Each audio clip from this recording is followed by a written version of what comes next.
네, 오늘 토요일입니다. 그런데 토요일은 제가 뭐 일반적으로 영상을 올리지는 않습니다만은, 지난 제가 수요일인가? 목요일인가? 뭐 한 번 쉰 그 이력도 있고요. 그리고, 토요일이긴 합니다만은 여러분들이 좀 전해드리고 싶고 같이 좀 공유하고 싶은 이 건강 관련 좀 중요한 그런 이슈가 며칠 전에 좀 나온 게 있어서 그걸 좀 공유해드리고 싶어서 아주 중요한 또 흥미로운 그 건강 관련 소식 이슈 두 개를 좀 전해드리기 위해서 오늘 영상을 이제 만드는데 그 건강 관련 이슈 두 개 전해드리기 전에 그래도 중요한 뉴스들이 몇 개 있어서 제가 참지 못하고 또 뉴스를 몇 개 좀 추스려 놨거든요. 그래서 뉴스 몇 개 전해드리고 그리고 두 개의 중요한 건강 관련 이슈 전해드리도록 하겠습니다. 자, 트럼프 대통령이요, 관세 수입을 활용해서 1인당 $2,000씩 지급하겠다라는 구상을 이제 여러 번 얘기했잖아요. 그리고 내년에 중간 선거가 있기 때문에 선거용으로 그 카드를 활용할 가능성도 매우 높다. 이런 분석도 많이 있는데, 공화당 내에서의 반응이 좀 지금 시큰둥한 그런 게 지금 포착됐습니다. 월스트리트저널도 이 내용을 보도했는데 그 공화당 의원들이 트럼프 대통령의 $2,000 배당금 계획에 대해서 매우 미온적인 태도로 지금 일관하고 있다라고 보도했습니다. 국가 부채가 사상 최고 수준에서 급등세를 보이고 있는 만큼 관세 수입 적자 축소나 그러니까 미국의 재정 적자 축소하는 데 돈을 쓰기를 더 선호하는 사람들도 많고 또는 의료 안전망 확대에 예를 들어서 뭐 오바마 케어 지원금 뭐 자르고 이제 그랬잖아요. 오히려 이제 그런 거 하는데 돈을 좀 쓰는 게 낫지 않느냐라는 그런 의견이 공화당 내에서 팽배하다라는 것입니다.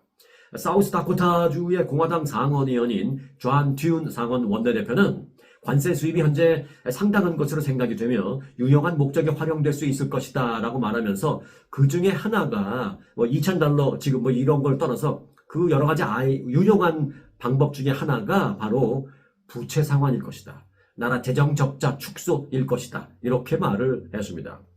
또 노스캐롤라이나 주의 공화당 탐 틸리스 상원의원도 우리가 관세를 그 빚을 갚는 데 쓰기로 한 것으로 알고 있다. 나는 처음부터 트럼프 대통령이 관세를 막 부과해서 거기서 발생하는 일로 우리의 재정 부채를 줄이겠습니다라고 그렇게 얘기를 한 것으로 나는 분명히 기억하고 있다라고 말하면서 배당 계획, 즉 1인당 $2,000불씩 준다라는 것은 어디서 갑자기 툭 튀어나온 건지 모르겠지만 원래 트럼프 대통령이 말했던 것과는 완전히 말도 안 되는 모순된 정책이다. 뭐 이렇게까지 얘기했습니다.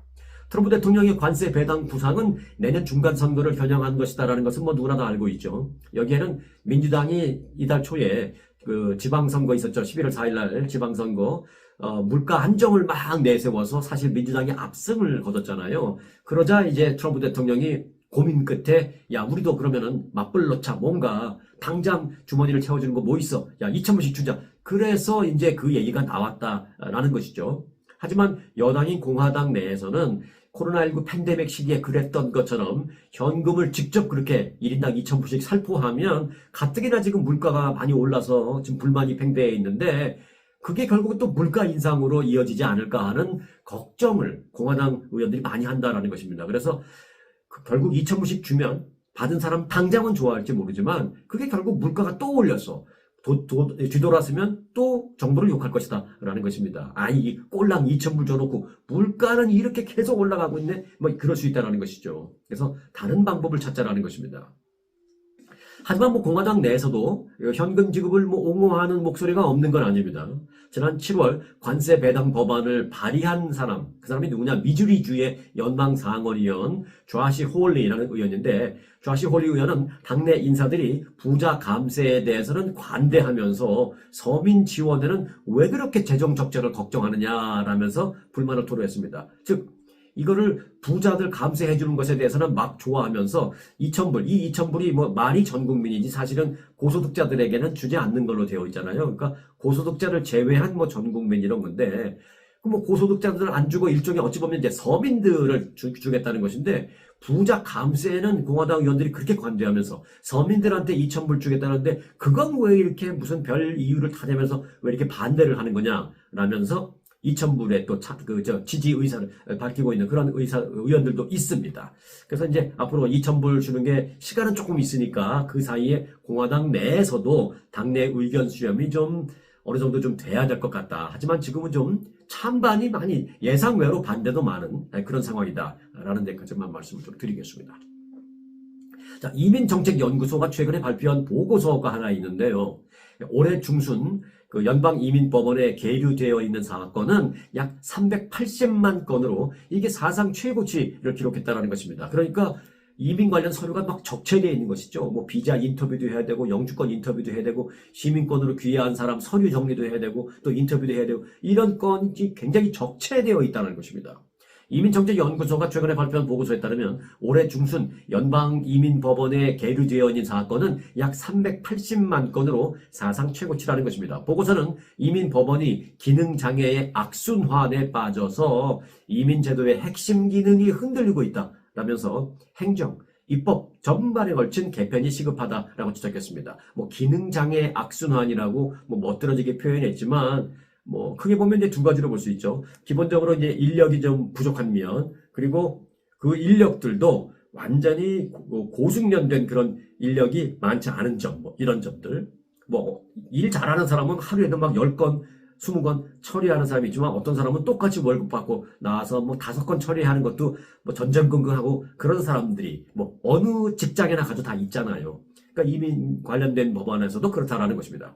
이처럼 이민 법원의 그 적체가 심해지면서 한인 사회에도 직접적인 영향이 미치고 있습니다. 자, 실제로 그 한인 사회의 그 한인 사례 하나만 좀 전해드리겠습니다. 40대 한인 김모 씨는 15년 전에 관광 비자로 LA에 입국했다가 한 사설 교육기관을 통해서 학생 비자로 신분을 변경을 시도했습니다.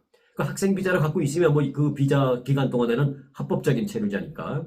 그리고 이제 그렇게 합법적으로 살고 있다가 이후에 미국 생활을 안정시키고 또 직장도 잡고 그리고 이제 결혼도 해야 되겠다고 생각했는데 그 예비 배우자가 이제 시민권자가 됐습니다. 시민권자입니다. 그러니까 시민권자랑 사귀게 돼서 이제 결혼하게 된 거죠. 결혼하기 직전입니다. 그런데 그 당시에 그 회사가 영주권 스폰서를 제안을 했습니다. 그래서 저 회사를 통해서 영주권을 받아야 되겠다라고 해서 예비 배우자가 시민권자긴 하지만 그냥 난 회사를 통해서 받겠다 해서 회사 스폰서를 받아갖고 영주권 신청을 했는데 과거에 그 학생 비자를 유지하고 막 그랬을 때 학교의 기록이 일정 부분 문제가 있는 것으로 드러나서 신청이 완전히 거부됐습니다. 이 사람은 시민권자로 결혼해도 거부될 가능성이 매우 높습니다. 그 학교의 기록에 이제 문제가 있다는 건 여러 가지로 우리가 추측해 볼 수 있지만 일정 부분 사실이 아닌 부분도 있을 거고요. 또 이런 것도 있죠. 학교로 등록이 돼서 그걸로 학생 비자를 유지했지만 학교 거의 나가지도 않고 이런 경우 또는 등록했던 그 학교가 어느 시점에 특정 시점에 학교로서의 더 이상 그 비자 스폰서를 해줄 수 있는 학교로서의 더 이상 자격을 상실했다든가 이런 것들 또는 약간 거짓으로 썼다든가 아니면 정말 좋게 보면 인풋한 그런 정보에 입력한 정보에 거짓은 아니지만 오류가 있었다든지 여하튼 그런 부분이 적발되면서 영주권 거부가 되었습니다. 신분 불안정에 추방 위험까지 겹친 그런 법적 대응에 나서기로 했습니다. 그래서 이민재판으로 가기로 한 거죠. 그런데 본심리 일정조차 잡지 못하고 1년 넘게 이민재판에 신청만 했지 한 번도 지금 재판장에 나가서 심리를 받아본 적도 없다라는 것입니다. 이게 너무 적체가 심하니까. 그러니까 얼마나 적체가 심한지 하나의 그 샘플 케이스를 말씀드리는 겁니다. 자, 이에 대해서 이민법 전문 김성환 변호사는 한인 케이스의 경우에 처음부터 불법 체류였던 그러니까 저 남쪽에 계신 분들처럼 멕시코 쪽 이쪽에서 오신 분들처럼 미립국으로 와서 그냥 들어오자마자 바로 그냥 불법 체류 신분이 되는 그런 사람들은 많지 않다. 미립국 하신 한국 분들 보신 적 많이 없죠. 네. 그런 사람들은 많이 없는데 합법적으로 미국 생활을 시작했지만 중간에 이제 신분 문제가 변동이 되는 거죠. 체류 비자 기간을 넘긴다든지 이런. 그런데 이런 사건들 역시 적체 영향에서 자유롭지 않다라고 말했습니다. 김 변호사는 본 심리 날짜가 잡히지 않아서 절차가 멈춰 있는 그런 사례, 소위 펜딩되어 있는 그런 사례가 최근 들어서 크게 늘었다라면서 우선순위가 좀 나았다, 급한 정도는 아니다라고 판단되는 경우일수록 계속 뒤로 밀리고 있으면서 언제 내 케이스가 처리될지 알 수도 없는 그런 상황이 지금 이민과 관련해서는 그런 상황이 반복되고 있다는 것입니다. 이민정책연구소에 따르면 이민법원의 적체는 최근 수년간 기록적인 속도로 급증하고 있다는 것입니다. 2021년 167만 건이 계류되어 있는 그런 사건 케이스였는데 2021년이니까 4년 만이잖아요. 올해는 그 4년 만에 378만 건으로 2배 넘게 늘었다는 것입니다. 이거 그야말로 비정상적으로 급증하는 거죠. 구조적인 문제에 이제 부담이 누적되면서 사실상 법원이 마비되고 있다라는 것입니다.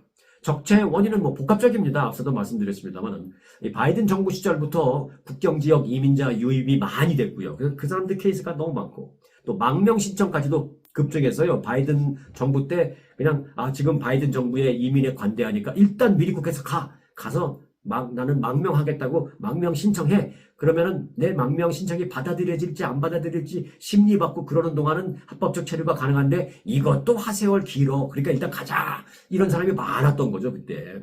그러니까 너무 관대했던 부작용입니다. 그래서 이제 케이스가 적체돼 있던 겁니다. 그때부터. 그러니까 4년 전 뭐 이때부터. 근데 지금 트럼프 행정부는 망명 제한 정책을 펼치고 있죠. 그리고 보호 조치 축소를 하고 있는데 또 대규모 추방 정책까지 시행하고 있는데 추방하려면 뭐예요? 추방하기 위해서 또 재판해야 되잖아요. 그러니까 이 추방 재판도 재판이니까 이런 케이스까지도 막 같이 적체되고 있는 겁니다. 이 과정에서 신규 추방 사건 등등이 폭증하면서 법원의 부담이 더 지금 커지고 있는 상황이고 신속한 추방 정책은 뭐 일단 소송으로 또 이어집니다. 그러니까 법원에 막 일이 쌓이니까 그냥 신속하게 추방시켜버렸어요. 그랬더니 이거는 법에 어긋난다.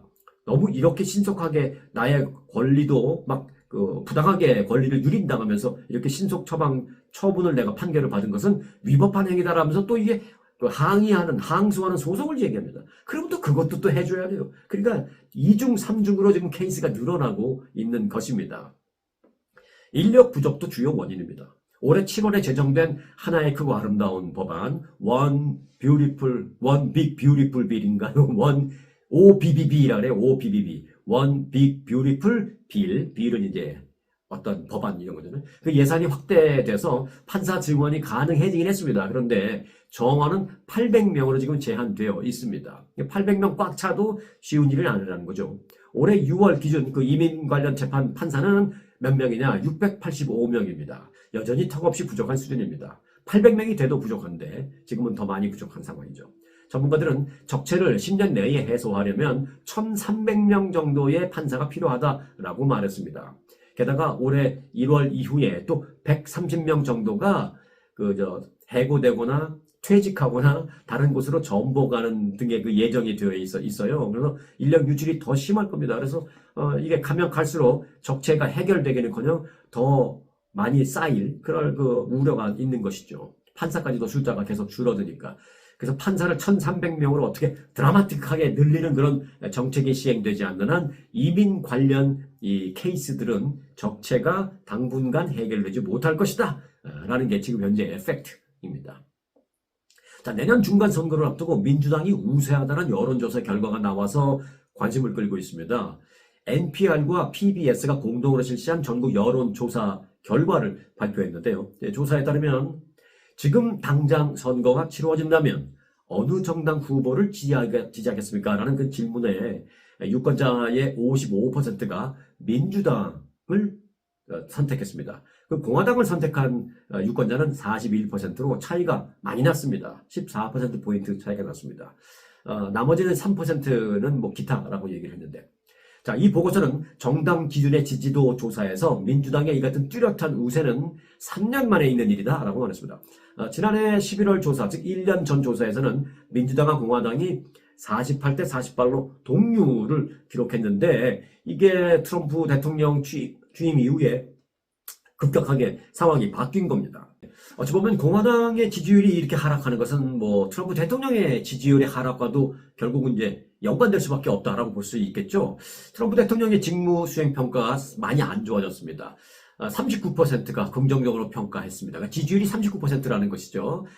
부정적인 평가는요.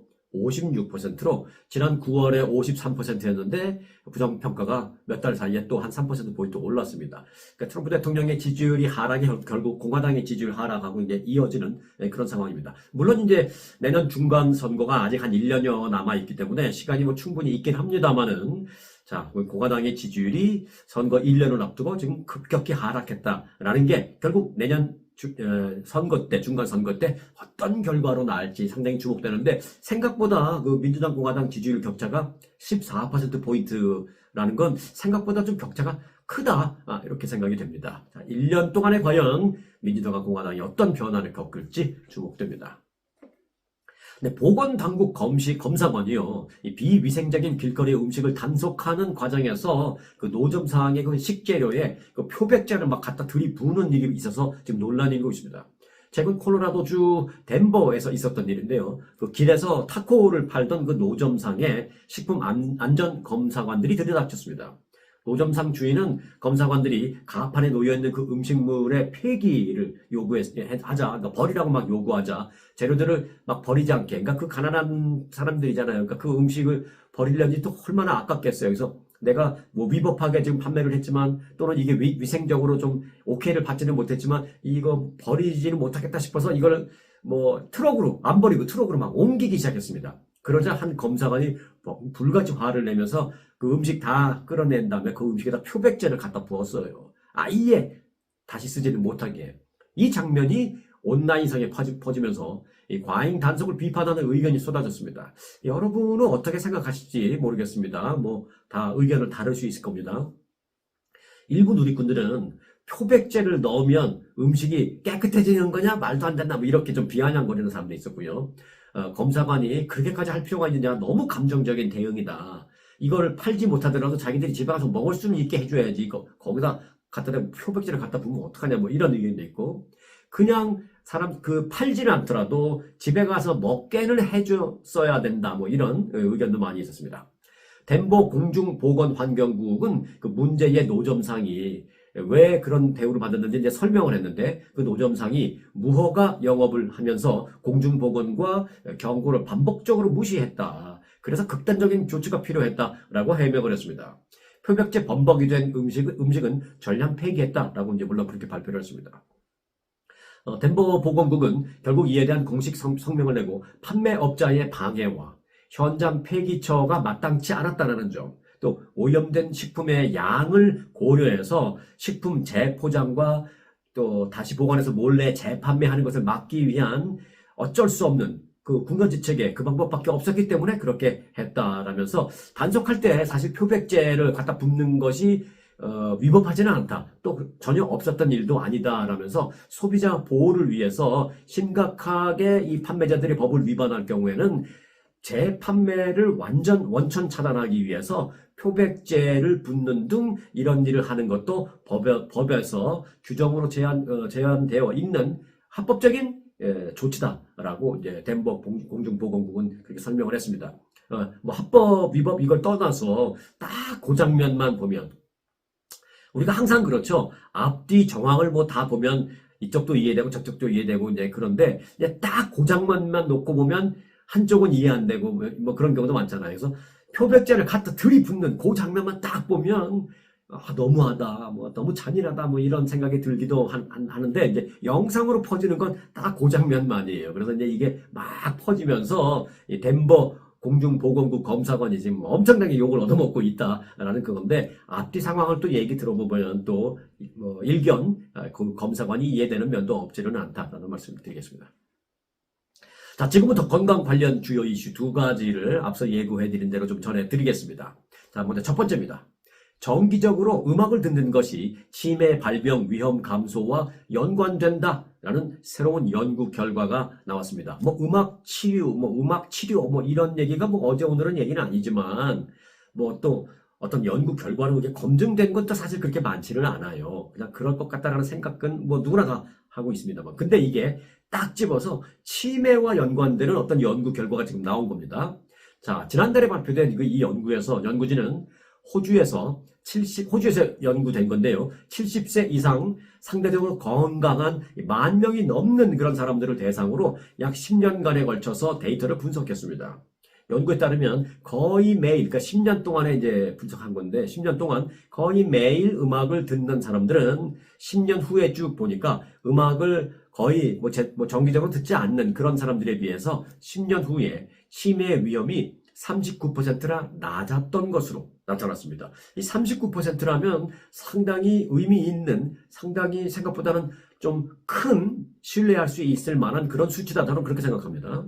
뭐 음악을 10년 동안 열심히 들은 사람과 그렇지 않은 사람과 뭐 5% 차이가 났다. 이거는 좀 뭐 그런데 이건 39%라는 건 꽤 큰 거예요.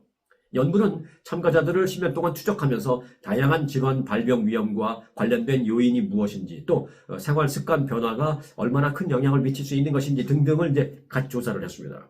이번 연구의 수석 연구자로 치매 전문인 조앤 라이언 교수는요, 음악은 우리가 관심을 가진 분야 가운데 가장 중요한 주제였다라고 말했습니다. 그러니까 음악 외에도 다른 것도 어떤 특정한 생활 습관이 어떤 사람은 있고 뭐 이런 것도 몇 가지를 같이 병행해서 조사를 했는데 다른 어떤 특별한 생활 습관보다도 음악이 가장 드라마틱한 차이를 보여줬다라는 것입니다.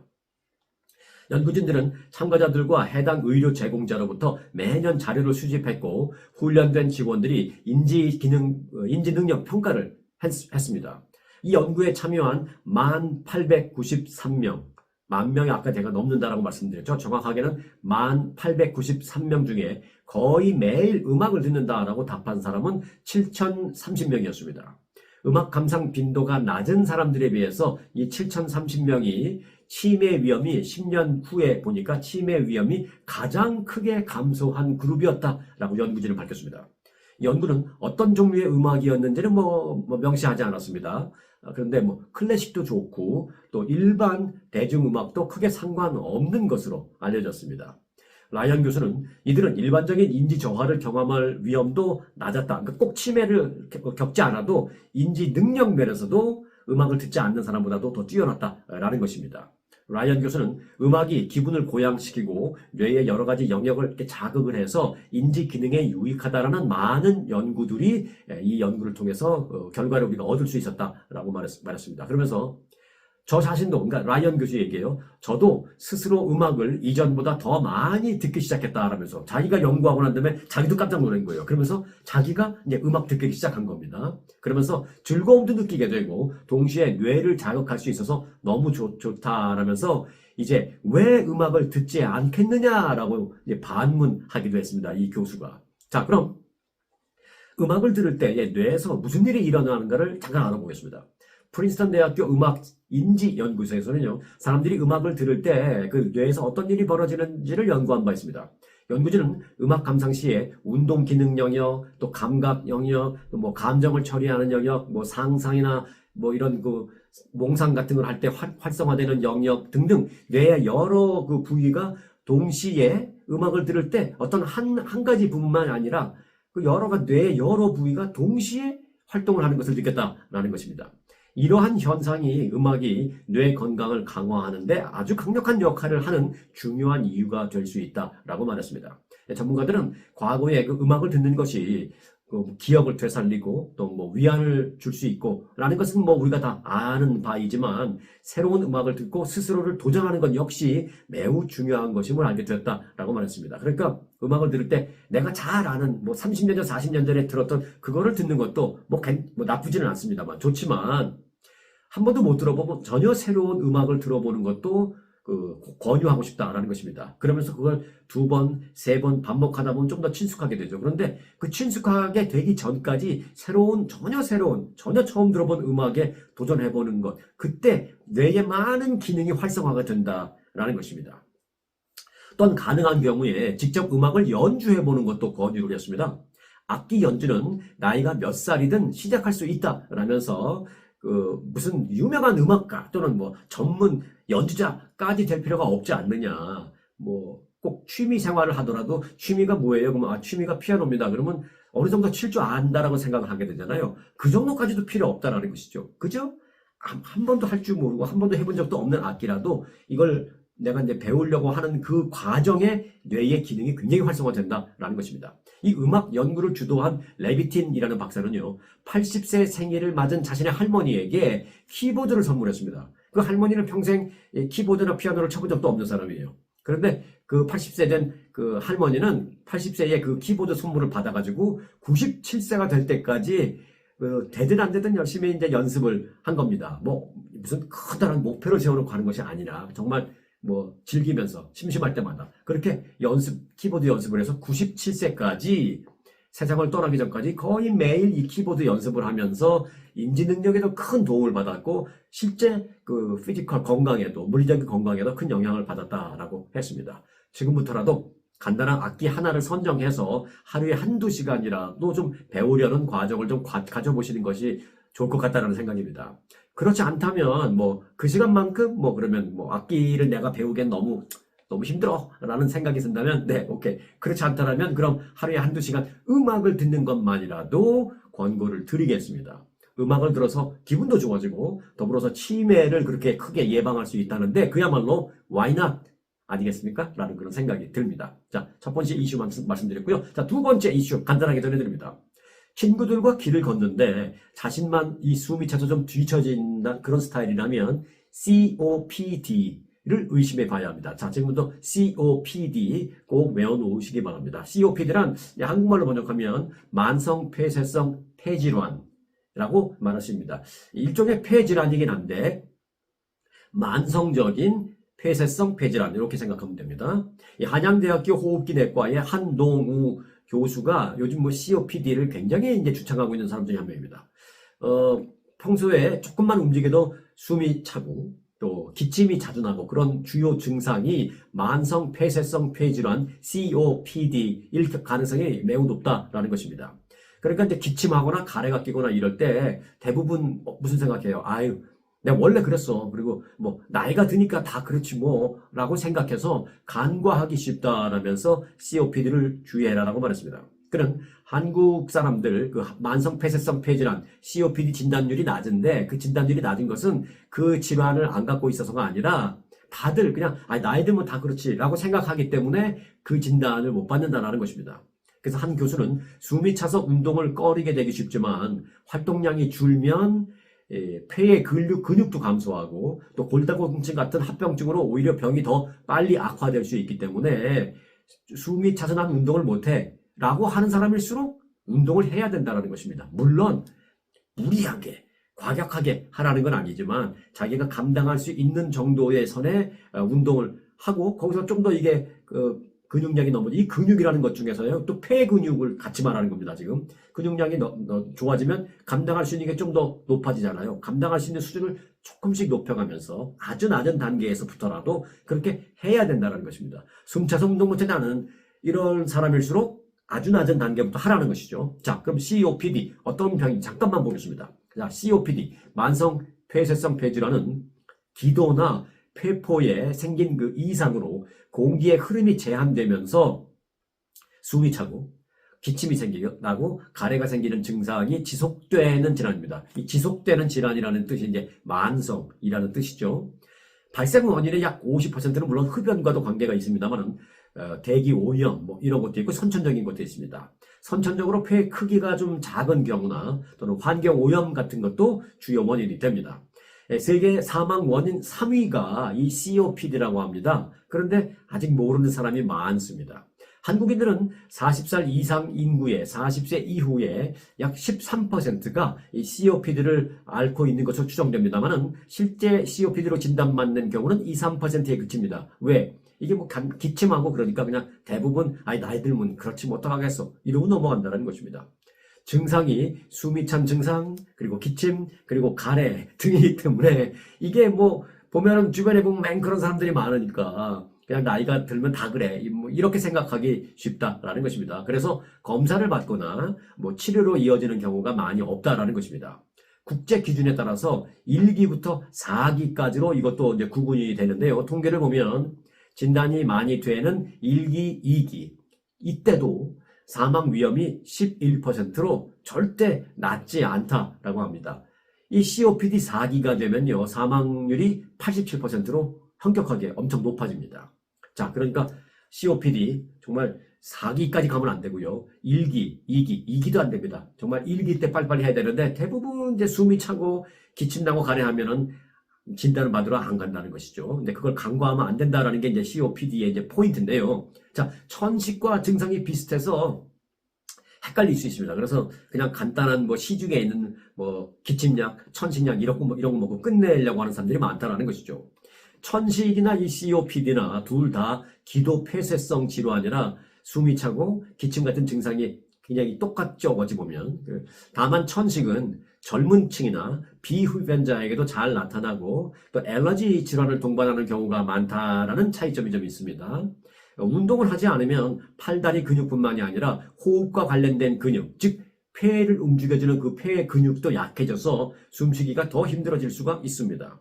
활동량이 줄어들면 뭐 운동이 아니더라도 기본적인 활동까지도 점점 줄어들면 활동량이 없어지면 폐활량과 심폐지구력도 같이 급격히 떨어집니다. 그래서 그 부분에 대한 그 위험성도 있고 골다공증 역시 높아지게 되는데요. 그렇게 되면 이제 골절이 되면 어떻게 돼요? 더 활동량이 줄어들죠. 그럼 더 활동량이 줄어들면 폐 근육도 더 급격히 줄어들게 됩니다. 이게 악순환이 됩니다. 그래서 운동을 안 하면 이 부분에 문제 생기고 이 부분에 문제 생기면 이렇게 되고 또 이게 되면 이게 되고 결국 악순환의 연결고리로 빠져버릴 가능성이 높다는 것입니다. 그래서 나 힘들어서 운동 못해가 아니라 그럴수록 더 해야 한다라는 것입니다. 그래서 COPD 환자도 반드시 적절한 운동이 필요하다는 것입니다. 걷기 같은 저강도 유산소 운동을 권장하고요. 거기서 좀 나아지면 걷기의 속도를 조금씩 올리는, 좀 빠르게 걷기 등등등. 그래서 증상이 심하면 병원 내에 있는 호흡 재활 프로그램의 도움도 물론 받을 수 있지만 어떤 도움을 받더라도 움직여야 한다는 것입니다. COPD는 완전히 회복하기 어려운 비가역적 질환입니다. 그러니까 한번 걸리면은 완전히 완벽한 상태로 돌아가기는 거의 불가능하다? 뭐 그렇게 얘기되고 있습니다. 그래서 비가역적. 되돌릴 수 없는 그런 뜻이죠. 그런 질환이긴 합니다만은 조기 진단으로 악화 속도를 충분히 늦출 수 있다라는 것입니다. 내가 지금 이 상태에서 발견이 됐다면 이때부터 열심히 움직이고 운동하고 하면 더 이상 악화되지 않게 이 상태로 유지시킬 수 있다라는 것이죠. 그것만 해도 엄청나죠. 특히 금연, 이건 뭐 당연히 필수고요. 이걸 예방하기 위해서라도 금연은 필수고. 또 발견이 됐다 그러면 치료 단계에 들어가기 위해서도 금연은 이건 무조건 필수입니다. 40대 이상이면서 흡연 이력이 있거나 대기 오염 많은 곳에 오랫동안 살았거나 먼지에 많이 노출되는 이런 일을 하거나 또는 만성적인 기침이나 가래, 호흡곤란 등이 있다면 반드시 정기적인 폐기능 검사는 필수다라고 한 교수는 말하고 있습니다. 이런 고위험군은 1년에 한 번 받기를 바라고요. 1년에 한 번 받았는데 COPD 진단을 받았다. COPD 진단을 받은 환자는 3개월에서 6개월. 더 좋은 건 아예 3개월에 한 번씩 이 폐기능 검사가 필요하다라고 밝히고 있습니다. 숨이 차고 단순한 기침과 가래가 있다고 나이 들어서 그런 거다라고만 생각하지 말고요. COPD, 만성 폐쇄성 질환일 수도 있다는 건 절대 잊지 마시고 COPD 기억하시기 바라겠습니다. 그리고 이제 이를 예방하기 위해서 평소에 많이 움직이는 것, 그리고 이제 걷기를 넘어서서 터벅터벅 걷기 하지 마시고요. 좀 나한테 요 정도로 조금 힘든데 약간 힘든 정도 좀 빠르게 걷기나 또는 천천히 뛰기 등 유산소 운동을 평소에 잘 해서 이 폐의 근육을 강하게 만드는 것도 잊지 마시기 바라겠습니다. 자, 즐거운 주말 되시기 바라겠고요. 오늘 영상 여기서 마치겠습니다. 아주 특별한, 아주 즐거운, 아주 기분이 좋은, 아주 편안한, 아주 행복한, 아주 추억의 남을. 같은 코스 같은 일정이라도 추억은 차이가 납니다. 고객 만족도 1등 아주 투어. 내 인생 최고의 순간 1등 여행 아주 좋은 아주 투어. 아주 좋은 213-388-4000